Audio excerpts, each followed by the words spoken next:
It's great to be here. And probably I will be right in assumption that at least half of sitting here are just dreaming of going NASDAQ. Could you just like raise your hands who have this dream of just like building a company and going NASDAQ? Yeah, approximately half. And that's a great dream to have, because apparently technology changes everything, and Lithuania does see its future in technology. So I think it's a very special occasion until those who raise hands can go NASDAQ. We have a very special occasion of actually NASDAQ coming to Lithuania. So please welcome Adena of NASDAQ, who's visiting Lithuania for the first time.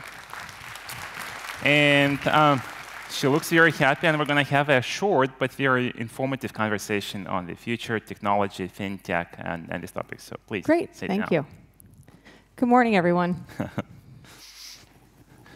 So first of all, thank you for coming to Lithuania. I think it would be fair to say that just NASDAQ being in Lithuania is a super strong support for the country. It's a strong message for the community, fintech community, Western companies, that Lithuania is actually a good place to be at.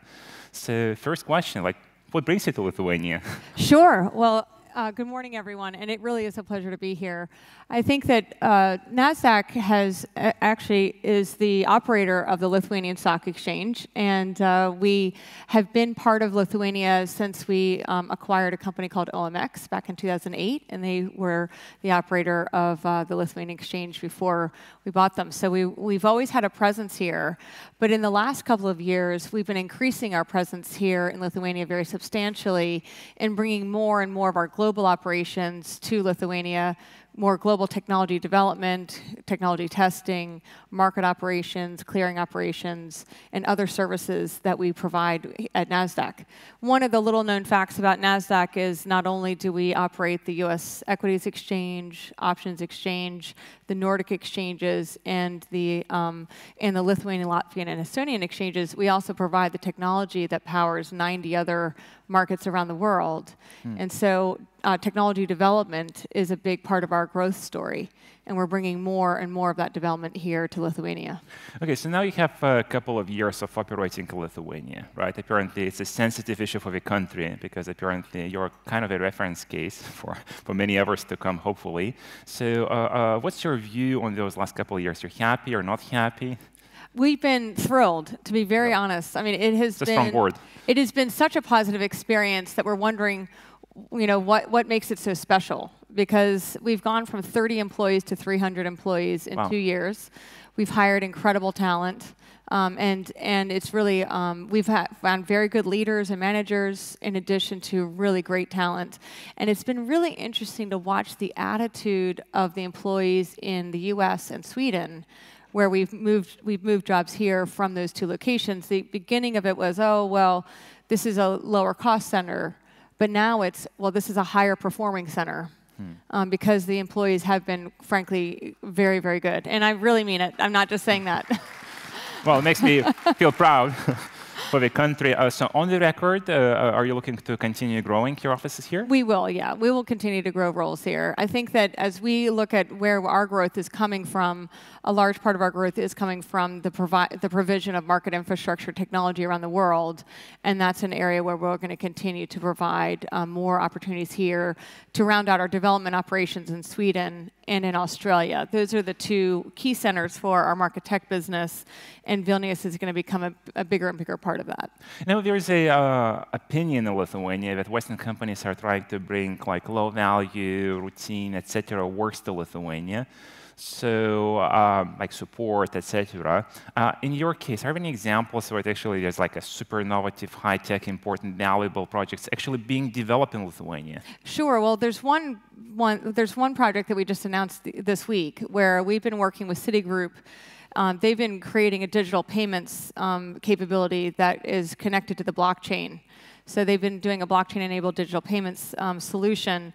We've been working with the same blockchain company called Chain to develop a settlement solution using the blockchain for the NASDAQ private market, which is basically the ability for private companies to have liquidity, for private asset managers to have liquidity. And we've teamed up with Citi So now we've integrated their digital payment solution into our blockchain settlement solution. And that project was run out of the US in Vilnius.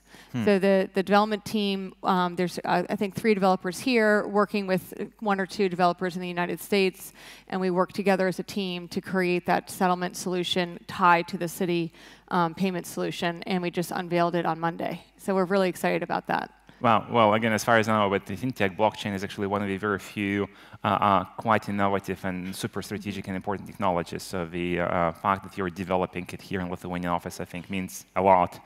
And it's a clear proof that not only like support and simple jobs could be here. So now, touching about those new technologies, apparently the crowd here is mostly interested in the fintech itself and the tech future. Your opinion, what are the few technologies that literally will change the world in fintech next, say, 5 to 10 years? Well, I think you and I actually agree on the one that I would say machine intelligence has the most ability to change the industry because of the fact that it can be applied to every aspect of the value chain in the financial services industry. So you can look at it as investment solutions and investment decisions can be driven by machine intelligence. Trading decisions can be run through machine intelligence. And then the post-trade surveillance, risk management, compliance can all be enhanced and managed through machine intelligence. And so kind of the entire trade life cycle has the ability to be fundamentally changed using machine intelligence. So NASDAQ actually does, we have data scientists in the US, in Australia, and in Sweden. We're likely to bring more into North America, other parts of North America. And we are using them in 2 different ways today. The first one is actually on our surveillance solution. We actually provide the surveillance, trade surveillance, like looking at aberrant behavior and essentially illegal behaviors within the markets. We have a very sophisticated solution. Most markets around the world use it. Many regulators use it. And a lot of the broker-dealer community uses it. And now the buy side uses it. So we need to make sure that we stay ahead of all the bad guys, right? And we use machine intelligence, and we're developing out machine intelligence-driven alerts, as well as looking at e-coms compliance and matching that up. And the other area that we've been using it is to create predictive signals in the market. So we've been trying to find predictive signals, matching third-party data with NASDAQ's data to find ways to predict behavior in the markets using machine intelligence. And we just unveiled something called the Analytics Hub this last week that will allow us to leverage those technologies. So it's just the beginning, though.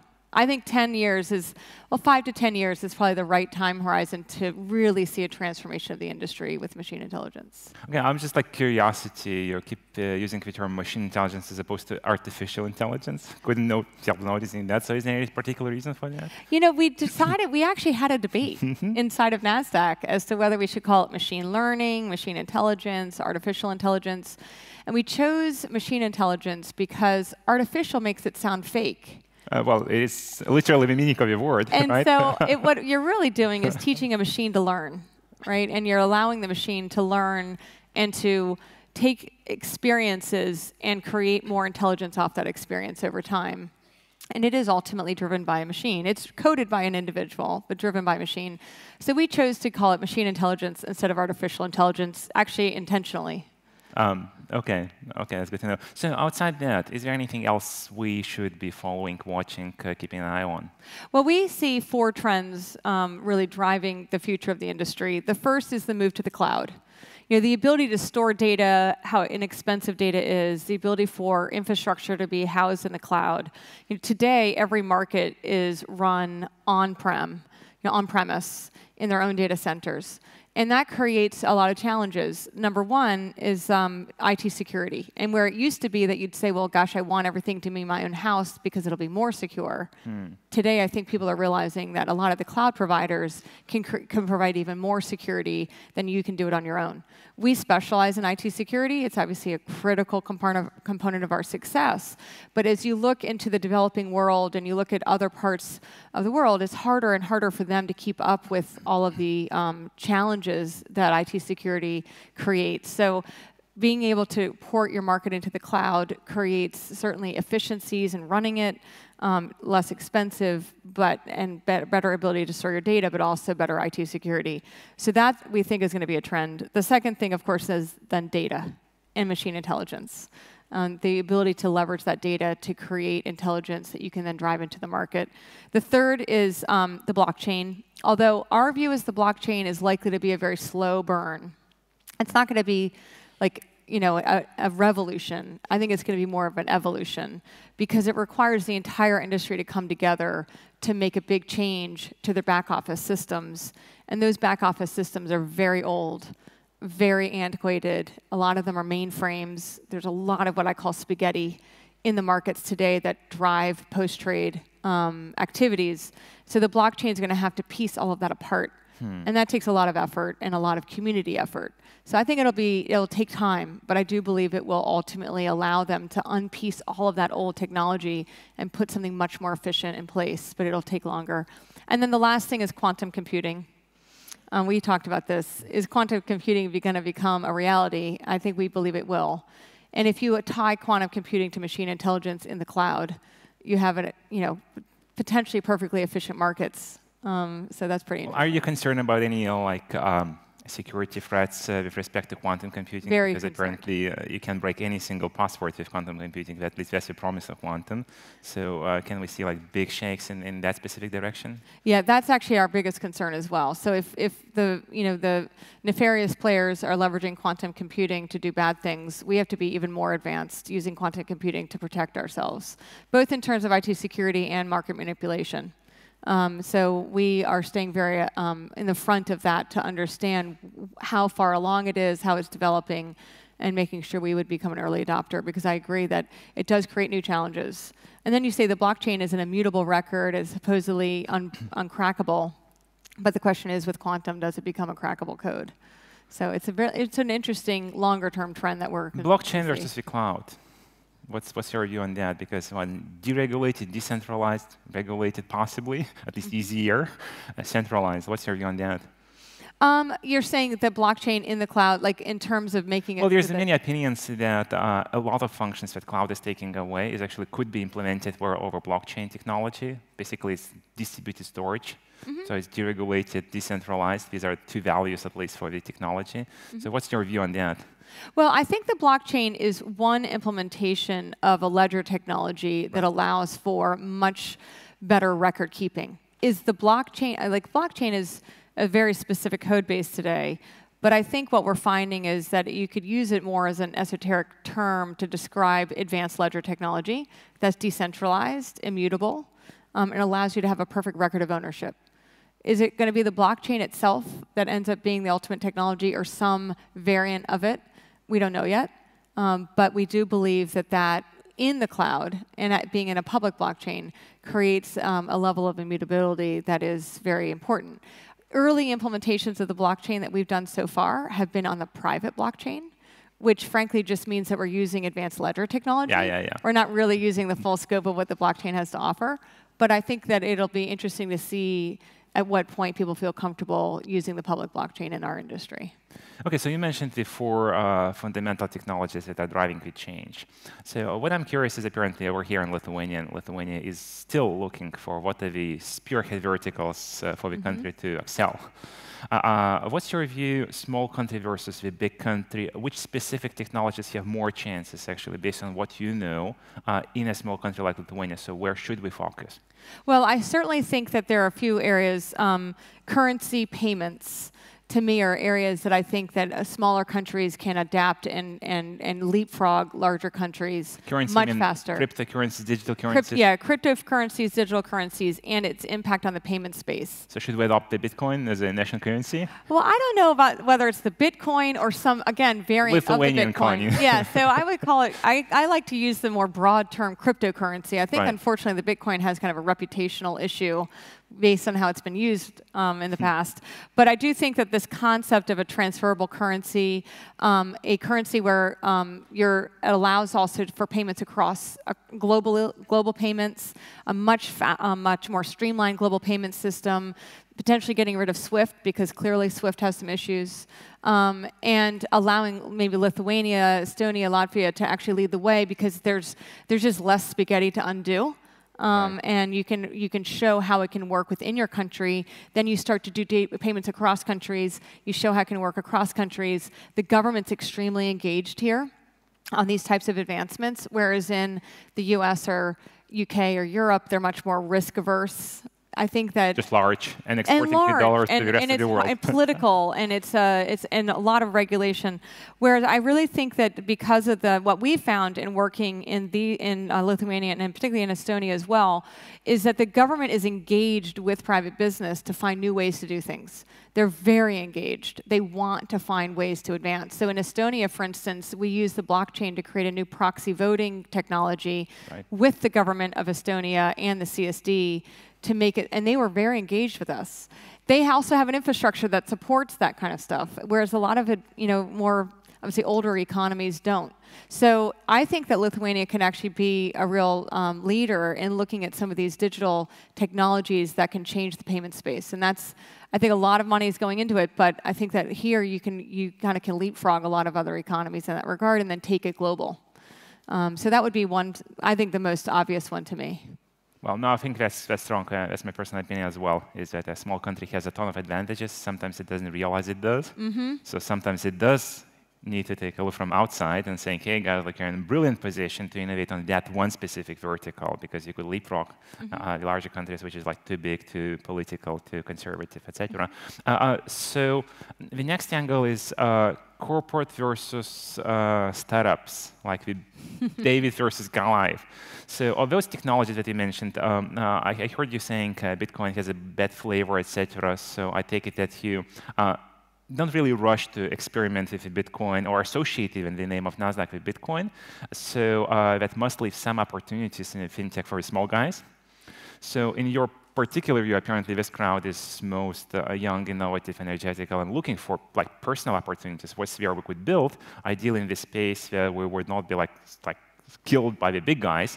So could you just elaborate a little bit on what are these small company opportunities around fintech that you see? I actually think there are a lot. So first of all, Nasdaq has launched a venture fund ourselves to invest in small companies that are doing things in the advanced technology space that have application to financial services. So I'll give you a good example. We are partnered with a company called Digital Reasoning. They're a machine intelligence company based in Nashville, Tennessee.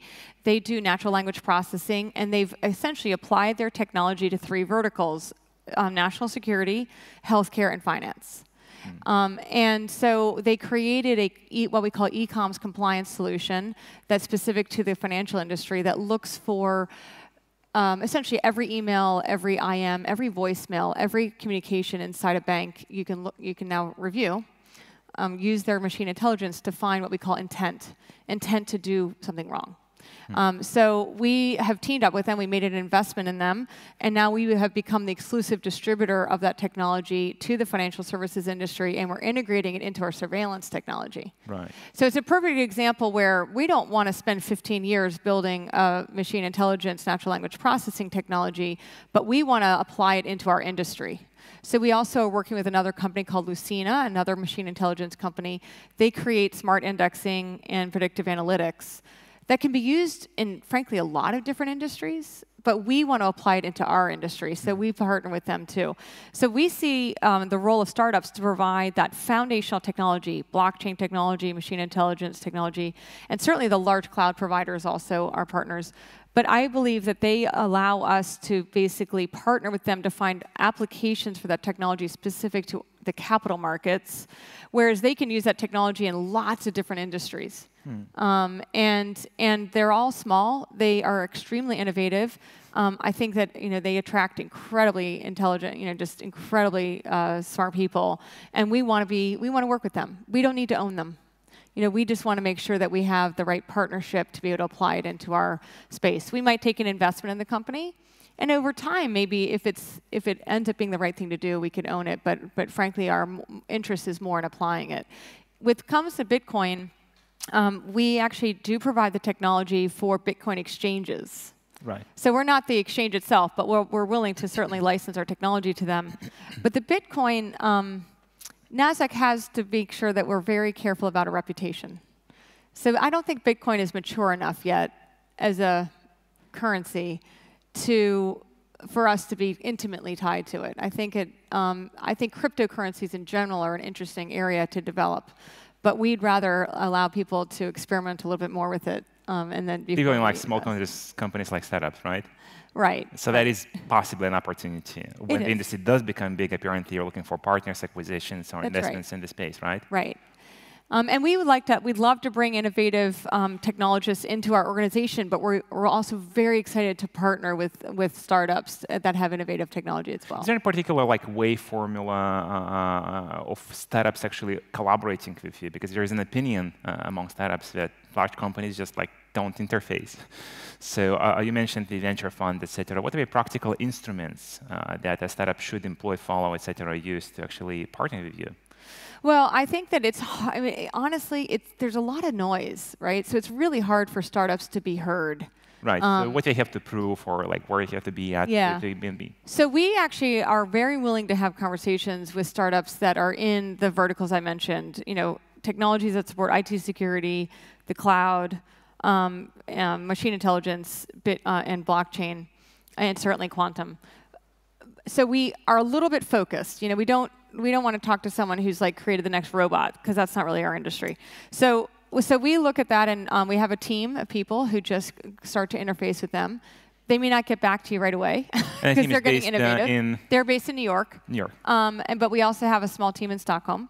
And we will start to work with them to understand. And the key is that first impression is everything, as you know. Right? So you have to make sure that when you go into the meeting that you're really prepared to talk about how your technology applies to our industry, the capital markets, and how NASDAQ could take advantage of it to provide a new service to their clients. And if that's persuasive, then what we'll do is, particularly in machine intelligence, we'll give you a piece of data. We'll give you basically a period of time in our markets, and we'll ask you to show us how the machine intelligence can derive value out of that data.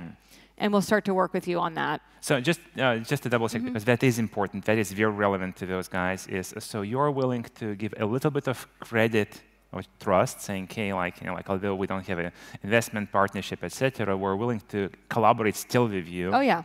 Give you data, support in some way for you to show. I think that is important. Yeah, so basically we'll give them a period of time for our data that allows them to prove whether or not there's a way for them to use their machine intelligence to derive value out of that data. And we have a team within our data business that's specifically focused on just working with innovators in that space and data scientists inside of NASDAQ who interface with those companies. Frankly, we've done a lot of these types of early experiments, and we've narrowed it down to 2 or 3 firms that we're willing to work with out of maybe 10. Or more that we've experimented with.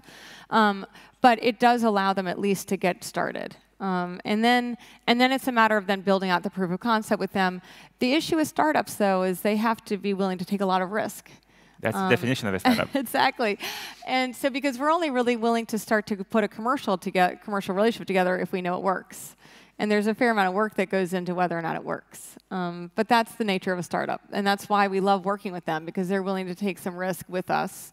We allow us to prove it out. And if it works, then we come up with a revenue share agreement, and we work with them to put these things and bring them out to market. So does that mean that if a Lithuanian startup approaches your team in New York, there is a non-zero chance they could end up working together? Right. So we obviously have the Lithuanian operation here. Arminta runs our Lithuanian operation. If she can at least introduce you into the innovation team within New York or Stockholm, and at least get you an introduction. But recognize that sometimes it might take a while, because frankly we announced this venture fund and we literally got 30 inbound proposals in the first week. So the team's kind of sifting through and trying to make sure that they're determining how to really engage with these firms right now. Right. So. Okay. Yesterday also we discussed during the dinner your feeling towards the crowdfunding, which is an interesting alternative opinion on how companies could be funded, especially early stage, and it's becoming big in ways. So, what's your view on that? Well, I actually have a little bit of a cynical view on crowdfunding. So early in my career, I ran a market within NASDAQ called the OTC Bulletin Board. And the OTC Bulletin Board was kind of the penny stock market.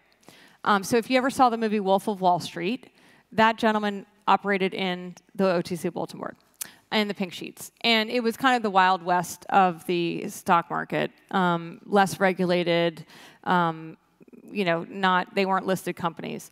And I got very cynical because I think that at the end of the day, there's, if in a utopian society where everyone does the right thing for other people, crowdfunding could be excellent. But in the real world, there are people out there always to take advantage of lack of ignorance and lack of information. And that differential in understanding or information can create perverse incentives.